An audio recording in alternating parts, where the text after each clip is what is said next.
Olá família, olá comunidade, Deus abençoe você. Que bom poder entrar na sua casa por meio das mídias. Que bom poder estar com você novamente refletindo sobre a vontade e o desejo de Deus para esse momento nas nossas vidas. Eu fico feliz, queridos, em saber que num tempo tão difícil, um tempo onde eu e você ainda estamos enfrentando um isolamento, um distanciamento social, você tem tido a disciplina de parar para ouvir a voz do Espírito Santo e para meditar sobre a palavra de Deus. Privilégio para poucos nos nossos dias. As pessoas hoje, nos nossos dias, nem todos dão o valor devido à palavra de Deus. E eu fico feliz por estar adentrando na sua casa e a palavra de Deus está tocando a sua vida. Eu quero compartilhar com você e meditar com você sobre um texto que tem falado muito comigo nessa semana, um texto de fato que tem mexido com a minha estrutura, a minha maneira de pensar sobre as coisas e o tempo em que estamos vivendo. Não é fácil, querido, nós temos vivido dias difíceis, dias dos quais, se eu e você pudéssemos escolher, muitos de nós riscaríamos esses dias da nossa história. Dias de tristezas, de dor, de perdas, de enfermidades, problemas econômicos, as finanças muitas vezes não como nós esperávamos, coisas que construíram ao longo dos anos, coisas que construímos ao longo dos anos, hoje nós vemos todas elas indo por água abaixo, sendo ruídas pelo processo do momento em que estamos vivendo. E eu quero falar sobre isso com você hoje. Eu quero falar com você, o título da nossa reflexão é Impedimentos. Como eu e você podemos nos posturar diante de momentos em que somos impedidos de alguma forma ou por alguma situação? O que os impedimentos, na verdade, fazem na sua e na minha vida? Marcos capítulo 8, verso 23 a 25, o texto base da nossa reflexão, fala a respeito de Jesus curando um cego. E ao curar esse cego, Jesus na verdade cura a vida desse homem em dois estágios. Ele não cura num estágio só. Muitas pessoas na Bíblia você vai ver Deus curando de uma só vez, num só estágio, num só momento. Mas alguma coisa aconteceu e Deus está nos colocando um princípio, estabelecendo algo sobre mim e sobre você através desse momento de cura. Porque Deus usa desse momento de cura na vida desse homem em dois estágios. Marcos capítulo 8 nos relata esse momento, eu quero ler com você. Verso 23 diz assim: Ele tomou o cego pela mão e o levou para fora do povoado. Depois de cuspir nos olhos do homem e impor-lhe as mãos, Jesus perguntou: Você está vendo alguma coisa? Ele levantou os olhos e disse: Vejo pessoas, elas parecem árvores andando. Mais uma vez, Jesus colocou as mãos sobre os olhos do homem, então os seus olhos foram abertos, e a sua vista lhe foi restaurada, e ele via tudo claramente. Vamos orar, queridos, que essa palavra possa ser vida em você e em mim. Pai, nós te louvamos por essa palavra. Ajuda-nos nesta hora.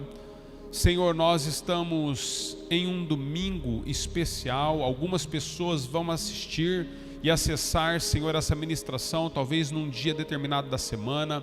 Seja qual for o momento, manhã, tarde, noite ou dia da semana, que essa palavra tocará a vida daqueles que estão sendo alcançados, seja qual for esse momento.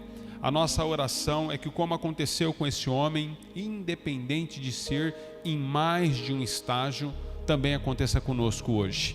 Que o Senhor possa mudar a vida de cada pessoa, o Senhor possa abrir os nossos olhos, o Senhor possa nos colocar diante da Tua vontade e diante do Teu querer. Senhor, comunica-nos a Tua verdade sobre todas as coisas, na autoridade do nome de Jesus, a quem nós oramos. Amém. Aleluia.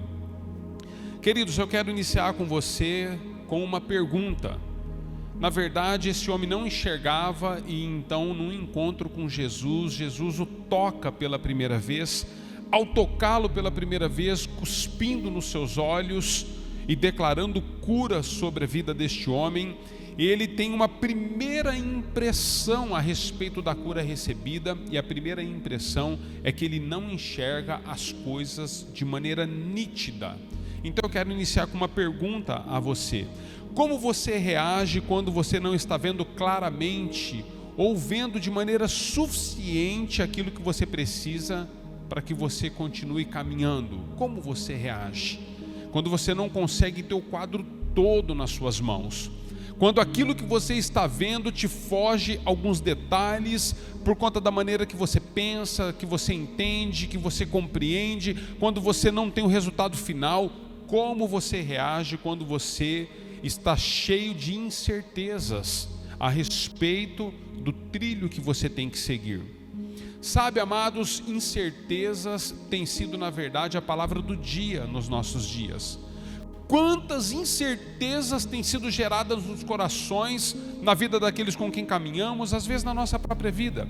É possível que você esteja tendo acesso a essa palavra nessa hora e você esteja cheio ou cheia de incertezas no seu coração, por conta do momento em que você está vivendo. Às vezes você é daqueles que está enfrentando a luta contra o próprio vírus do Covid. Nesse momento você está de quarentena. Às vezes você tem um familiar que está hospitalizado, internado, alguém que você ama demais está entubado, entubada. E quantas incertezas. Às vezes você tinha um negócio próprio e por conta das questões econômicas, por conta de toda a paralisação que nós estamos vivendo e vivenciando, você já não sabe mais como será o seu futuro. Então a minha pergunta para você nessa hora é: como você reage quando as incertezas te alcançam no meio do processo?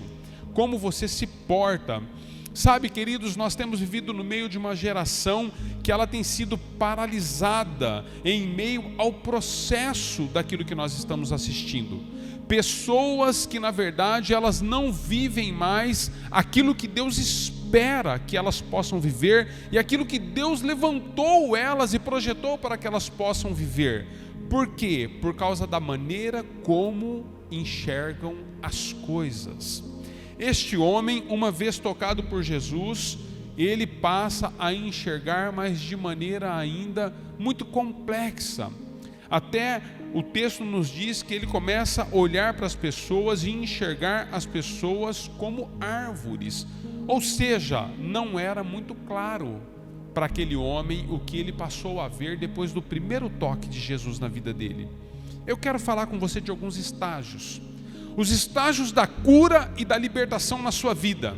Em momento em que eu e você estamos enfrentando grandes inimigos e dificuldades, grandes impossibilidades, grandes impedimentos, como eu e você nos portamos em cada um desses estágios. Ao ler esse texto de Marcos capítulo 8, então, nós entendemos e percebemos que aquilo que Jesus está fazendo na vida desse homem vai muito além, queridos, daquilo que eu e você podemos compreender e entender simplesmente em passar os olhos no texto. Primeiro estágio que Deus está trazendo esse homem a compreender. Qual o primeiro nível?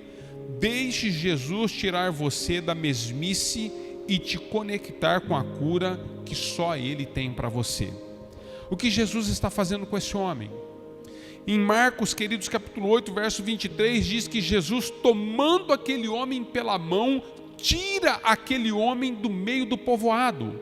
Ou seja, Jesus pega na mão daquele homem que tinha uma enfermidade incurável aos olhos humanos, e Jesus então tira aquele homem para distante do meio em que ele convivia e do meio em que ele estava sendo mentoreado todos os dias a respeito da sua dificuldade. O que eu vejo, amados, existem momentos na vida que eu e você precisamos entender que será necessário Jesus segurar na sua e na minha mão para que nós possamos ser tirados por Ele. Quem tira, pastor? O próprio Deus nos tira. Você percebe que a atitude não partiu daquele homem em relação ao como fazer, a execução do milagre na vida dele? Muitos de nós, queridos, acreditamos que aquilo que nós recebemos de bênçãos e benefícios de Deus é porque nós nos posicionamos, é porque nós fazemos, é porque nós desenhamos, é porque nós esquadrinhamos. Deixa eu dizer algo para você hoje, debaixo de um momento de tanta pressão e tensão que nós estamos vivendo. partiu de Jesus pegar na mão daquele cego e tirar ele do meio em que ele estava, sendo às vezes afligido pelas circunstâncias e pela tensão da enfermidade que o incomodava. Permita, queridos, Jesus de fato tirar você da mesmice, a fim de que Ele possa colocar você debaixo de um ambiente de cura e de transformação. Eu sei, queridos, que é difícil para muitos de nós compreendermos essa verdade. A realidade é que o que nós vivemos nos nossos dias está muito mais voltado para aquilo que as pessoas ficam comunicando-nos a respeito de tudo que estamos vivendo. Um grande medo tem sido instaurado no meio da sociedade. Pastor, o senhor está dizendo então que eu tenho que viver só pela fé? Bom, eu não. A Bíblia diz que o justo viverá pela fé. O justo viverá da fé que Deus dá a ele. Mas a questão, na verdade, não é nem essa aplicação que eu quero me ater com você, mas eu quero dizer para você o seguinte: o que a Bíblia diz e nos ensina, queridos, por mais que eu e você estejamos envolvidos no meio dos nossos, dentro da nossa aldeia, dentro de um ciclo natural que nós aprendemos a conviver e nos sentir protegidos. O Salmo 127 nos ensina algo a respeito de momentos assim, onde os impedimentos estão, de fato, se tornando um fator de pressão para mim e para você. Lá diz, Salmo 127, se Jesus não edificar a casa, em vão trabalha aqueles que edificam. Então deixa eu compartilhar com você algo que tem ardido no meu interior nesses dias. Eu não sou daqueles, queridos, que ensina que você tem que de fato negligenciar tudo que nós estamos enfrentando lá fora. Existe um vírus, existe uma pandemia, existe uma condição financeira, existe uma situação, existe uma circunstância, existe tudo. E tudo que nós podemos fazer enquanto cristãos, enquanto filhos de Deus, enquanto humanos, nós temos feito. Todas as precauções, nós temos usado máscara, nós temos usado álcool em gel, nós temos mantido o distanciamento, nós temos feito uma série de coisas, mas existe algo sendo imposto por uma sociedade, um sistema, em um meio em que estamos vivendo, que coloca-nos muitas vezes no centro daquilo que nós recebemos de proteção. E nós não somos os guardadores da nossa própria vida ao ponto de impedir que um vírus como esse possa nos alcançar ou não. O que você está querendo dizer, pastor? Eu quero deixar mais claro para você. Eu quero dizer para você o seguinte: se não for Jesus guardar a sua vida, você pode não mais sair da sua casa, você pode não mais comer comidas que você pede pelas mídias, você pode não mais receber pessoas na sua casa, você pode se isolar completamente e mesmo assim, se Jesus não guardar a sua casa, se Jesus não guardar a sua vida, você não tem condições por si mesmo, com toda a estrutura que você possa desenhar e montar, a fim de que você possa evitar o vírus. Você não tem condições de autocuidar-se a esse ponto. Tudo está nas mãos do Senhor, queridos. Tudo está nas mãos do Senhor. Se Ele não edificar a nossa vida e a nossa casa, nós podemos ter muitos meios e formas, mas nós seremos atacados por muitos inimigos, não somente pela pandemia, por muitas circunstâncias contrárias que nós todos os dias enfrentamos. Nós seremos alcançados, seremos afligidos, quando não podemos até ser derrotados, dependendo das circunstâncias como nós nos posturamos diante dos inimigos que estamos enfrentando. Pastor, um cristão pode ser derrotado? Obviamente que pode. A Bíblia nos ensina que em dados momentos Israel, ao sair para a peleja, Deus permitiu que Israel voltasse para casa triste, contrito, por conta das perdas das batalhas, porque Deus estava no meio de um processo muito maior. Deus estava trabalhando o caráter, o coração, a vida, o propósito. Deus estava trabalhando a permanência de ser Deus absoluto, soberano no coração dos israelitas. E Deus está no controle de tudo, queridos. Então, nós temos que fugir daquilo que está nos envolvendo na aldeia. Eu estou usando, na verdade, essa expressão, porque a Bíblia diz nesse texto que lemos, Jesus tira aquele homem do meio do povoado, daqueles com quem ele convivia na sua própria cidade, nos seus próprios relacionamentos. Cuidado com quem você anda. Vê se de fato aquilo que essas pessoas têm acrescentado ao seu coração tem trazido esperança para você e tem trazido fé ao seu coração em relação à palavra de Deus. Se aquilo que as pessoas têm imposto e colocado sobre você são só impedimentos, a fim de que você perca a fé na pessoa de Jesus Cristo, você precisa rever. Você precisa rever. Queridos, eu estou assim, enfadado nesses dias de palavras que são pessimistas a respeito daquilo que nós estamos vivendo. Eu quero dizer para você, eu creio num Deus que governa de maneira absoluta sobre todas as coisas, e certamente Deus se levantará para fazer a sua vontade na terra, não a minha vontade, não a vontade da minha família, não a vontade da humanidade, mas a sua própria vontade, porque Ele é Deus sobre todas as coisas. Ele é Deus sobre a sua casa, Ele é Deus sobre a minha casa, Ele é Deus sobre os meus negócios. Num tempo de dificuldade, muitas pessoas prosperam. Sabe por que elas prosperam? Porque aprouve a Deus colocar recursos nas mãos de algumas pessoas, para que no momento de fome, como foi com José, essas pessoas possam ser benefício e bênção na vida de outros. E as pessoas que às vezes passam por lutas e dificuldades, pastor, todos nós passamos e estamos sujeitos, queridos. Então deixa eu dizer algo a você: não se permita ser iludido por mentiras que estão sendo colocadas por um sistema.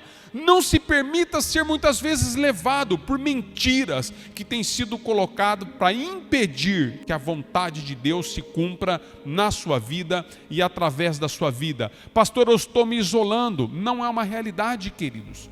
Pessoas se dizem no isolamento, mas o que o diabo tem feito nos nossos dias com muitas pessoas dizendo-se cristãs, tem isolado essas pessoas somente das coisas que são coisas concernentes à palavra de Deus.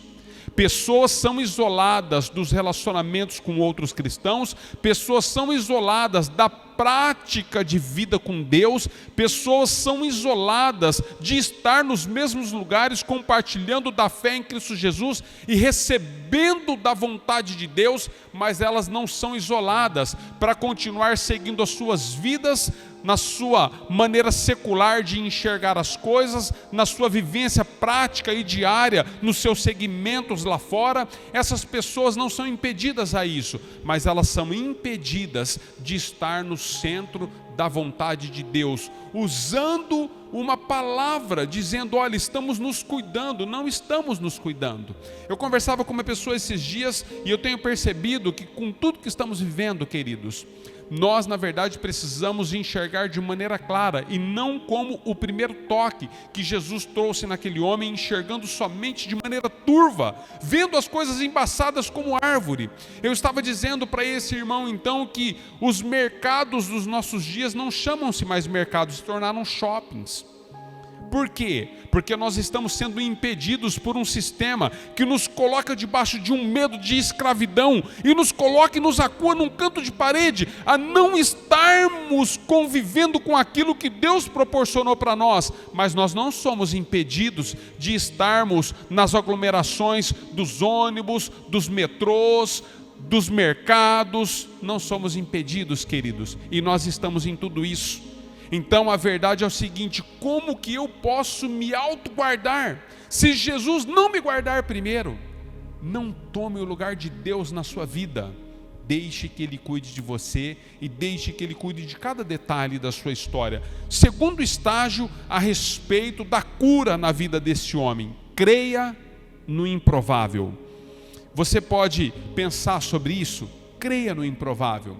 A maneira como Jesus curou a vida daquele homem foi algo improvável para mim e para você. Não há uma explicação humana na ciência, não há uma explicação louvável que nós possamos de fato desenhar, que nós possamos rascunhar. Não há, queridos. Foi algo improvável. Jesus então chega naquele homem, vendo que aquele homem tinha uma deficiência nos olhos, tira aquele homem de um meio que estava na verdade trazendo um peso maior sobre ele em relação ao que Deus ia fazer. Deus precisou tirar aquele homem daquela circunstância. Então Jesus entra com um processo na vida daquele homem. O que Jesus faz, pastor? Jesus cospe nos seus olhos. Já pensou?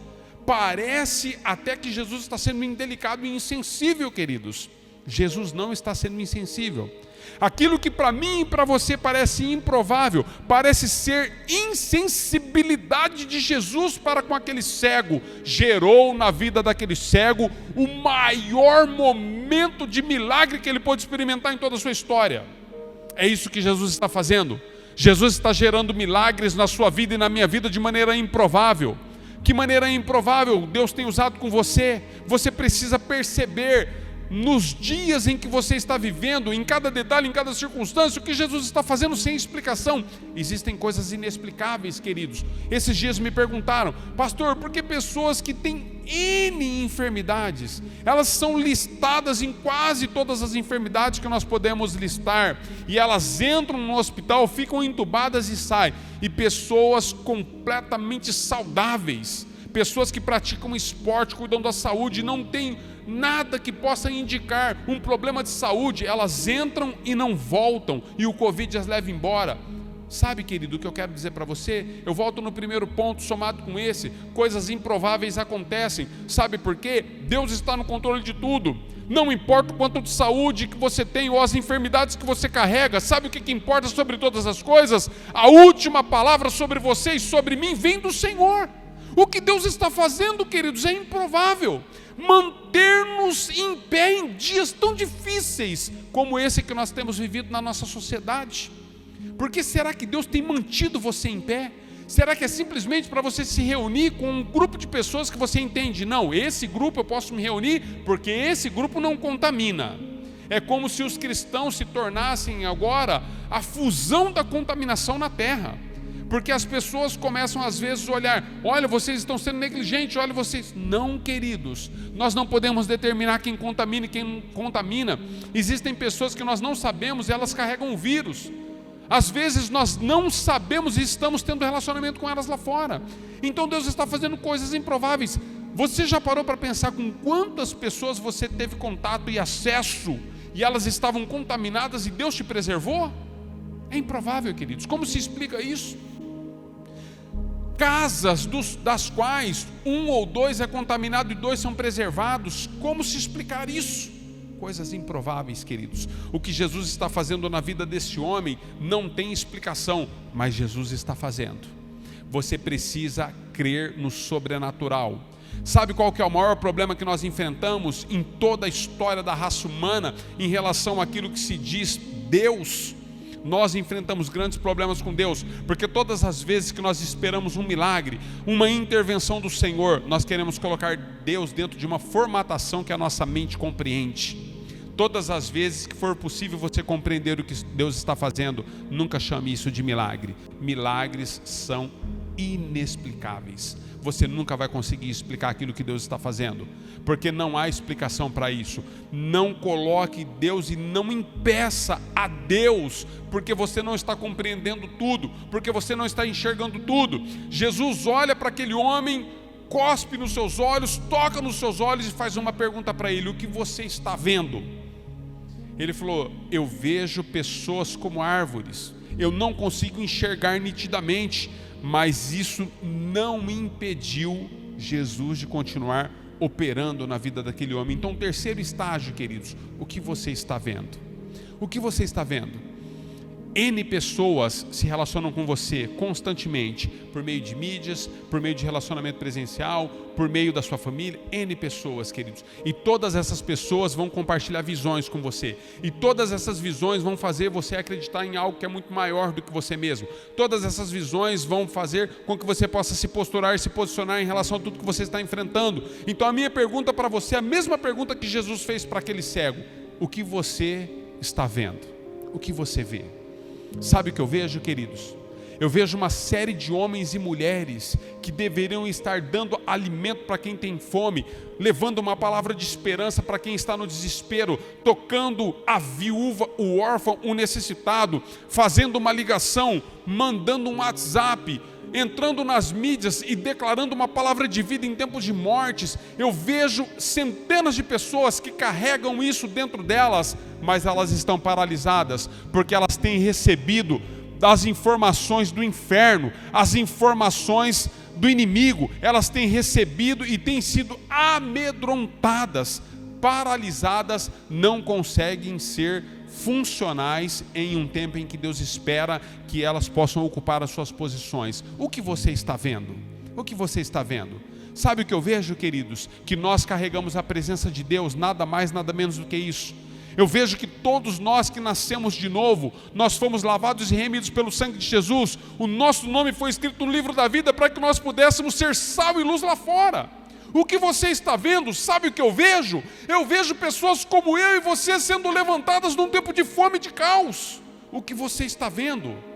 O que você está vendo? Sabe o que eu vejo? Eu vejo nós nos tornando pilares no meio da nossa família, dentro da nossa casa. O que você está vendo? Eu vejo uma igreja forte como nunca antes existiu na nossa história. No tempo em que nós dizemos hoje, o que você está vendo? Eu vejo a igreja sendo reestabelecida dentro de um propósito que vai fazer ela depender totalmente de Deus e não mais dos seus recursos humanos. O que você está vendo?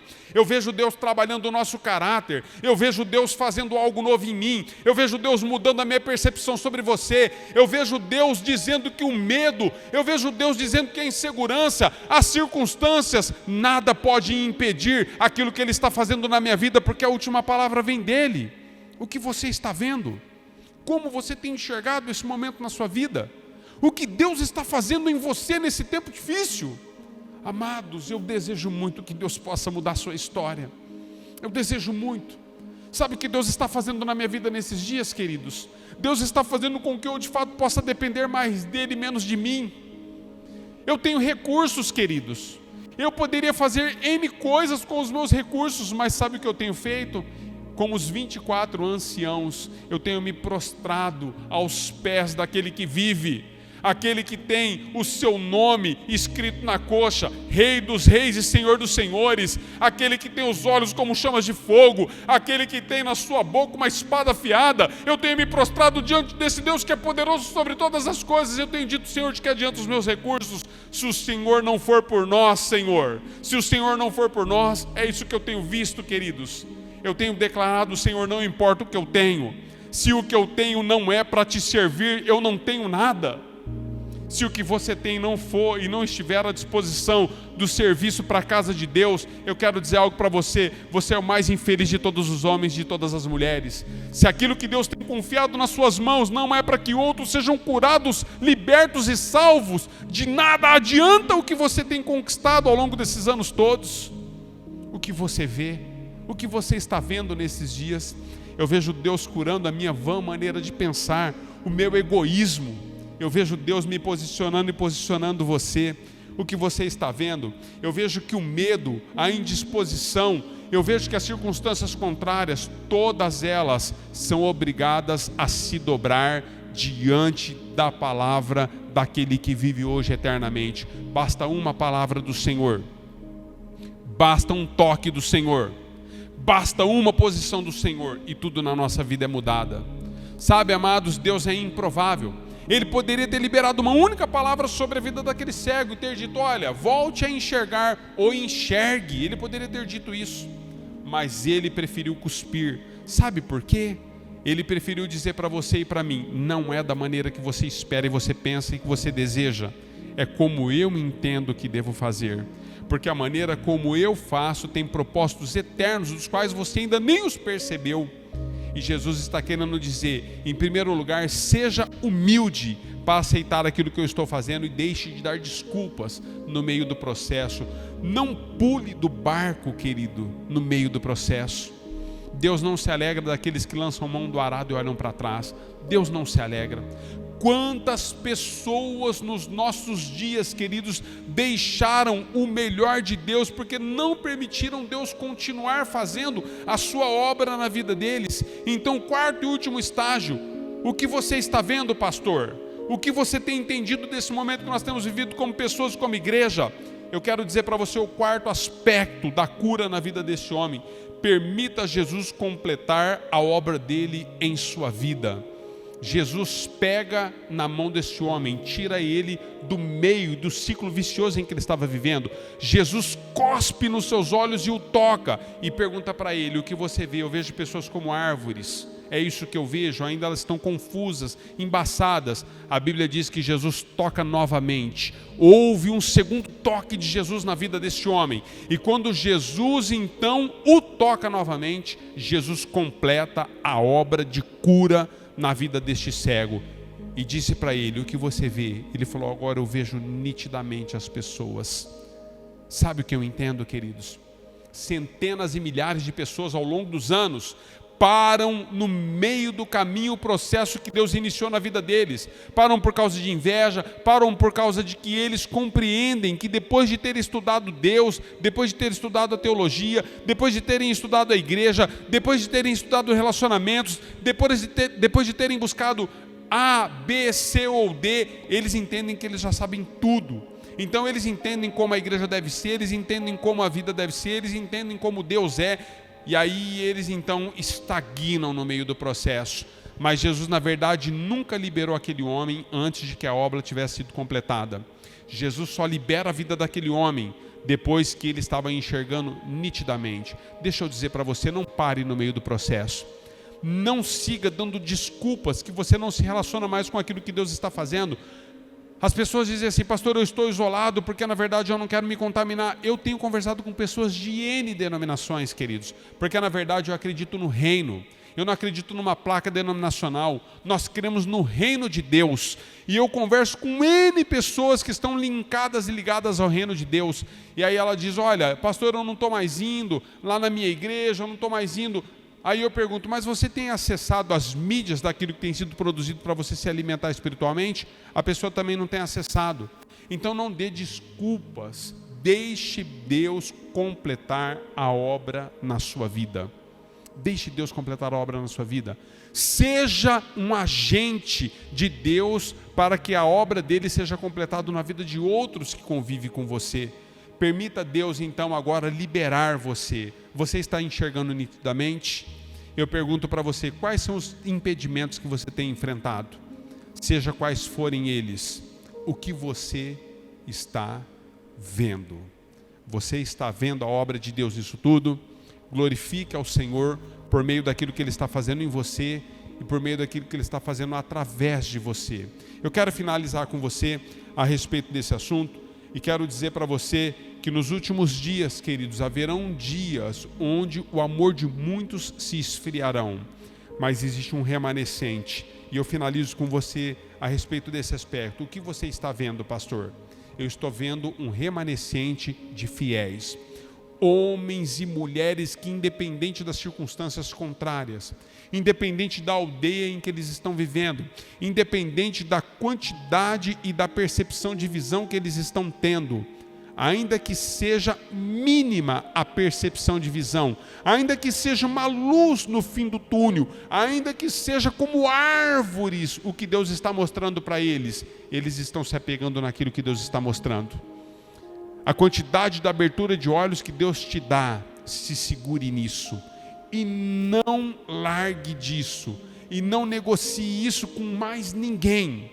Não permita que outras coisas roubem de você o que Deus está fazendo você enxergar nesses dias. Se segure naquilo que Deus está te dando, naquilo que Ele está te mostrando, e certamente naquele grande dia você ouvirá do seu Senhor: servo bom e fiel, servo bom e fiel, entra na alegria do Senhor que está proposta para aqueles que foram fiéis na terra.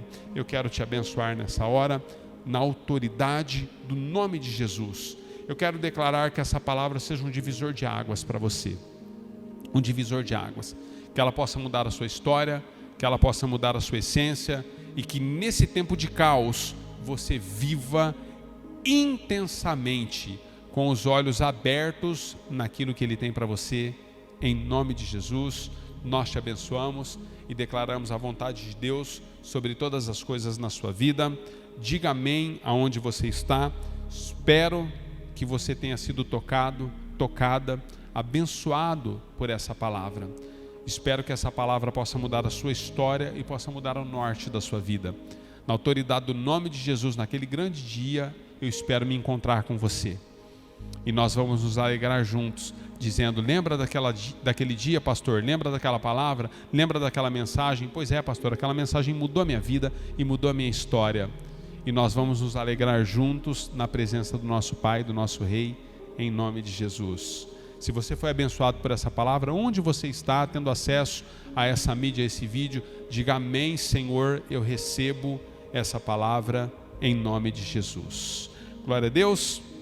Glória a Deus, amados.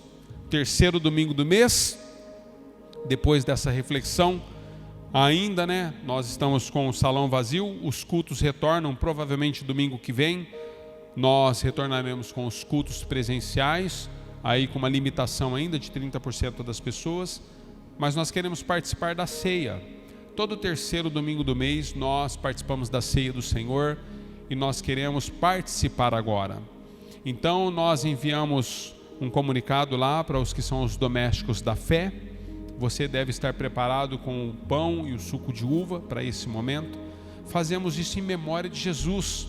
Se você está nos assistindo e não entende esse momento é um momento em que nós, enquanto igreja, obedecemos uma ordenança de Deus sobre as nossas vidas.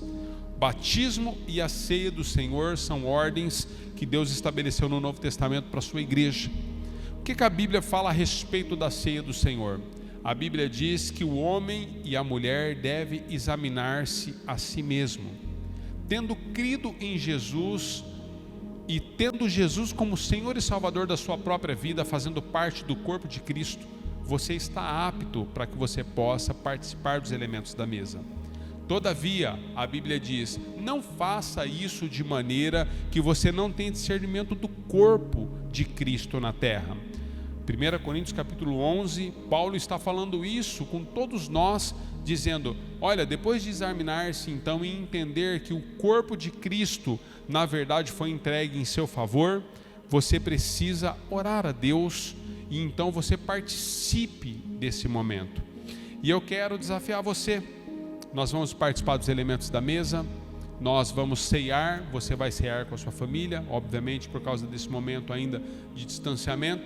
Vai cear na presença de Deus. Pastor, eu sou sozinho, sozinha, não tenho família. É você e Deus. Na verdade, você não faz isso pela sua família, você faz isso por aquilo que Ele fez por você. Então eu quero partir o pão, quero orar, e depois de partirmos o pão e agradecermos pelo pão e pelo suco, que é o sangue e a nova aliança em Cristo Jesus, nós vamos participar, cada um aí no seu lugar, mas no mesmo espírito e na mesma direção, segundo a palavra, em nome de Jesus. Eu quero orar pelos elementos da mesa, onde você está. Enquanto nós oramos, curve a sua cabeça e eu quero abençoar esse momento em nome de Jesus. Senhor, em nome de Jesus, eu tomo nas mãos o pão que representa o teu corpo partido na cruz do Calvário. Senhor, parece, Senhor, uma atitude tão singela, tão simples. Senhor, a ceia do Senhor, ela não é feita de maneira irreverente. Nós estamos aqui, Senhor, com o maior temor que o Senhor pode colocar nos nossos corações, e nós nos dobramos a este momento, reconhecendo o teu sacrifício em favor das nossas vidas. A tua palavra nos ensina, Senhor, que na noite em que o Senhor foi traído, tendo tomado o pão, o Senhor ergueu as mãos aos céus e deu graças pelo pão. Depois de ter dado graças, partiu o pão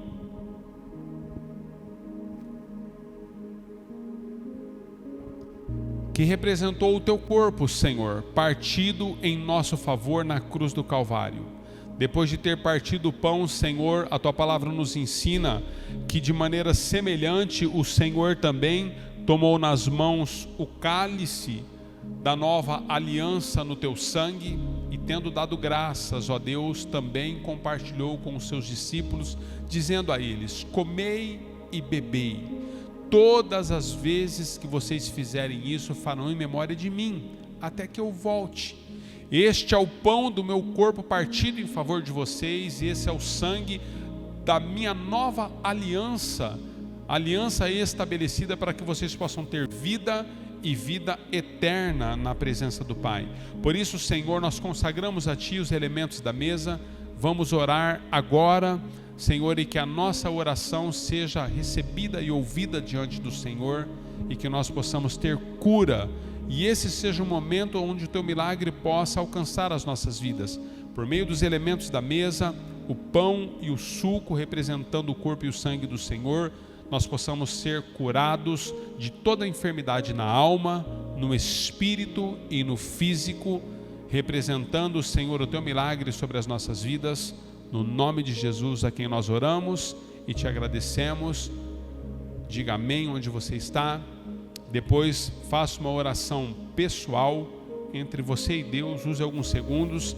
Se existe algum conserto que você precisa fazer, faça esse conserto com Deus e depois participe dos elementos na autoridade do nome de Jesus. Deus abençoe você, uma ótima semana para você, que a graça do Senhor esteja sobre a sua vida e sobre a sua história, no nome de Jesus.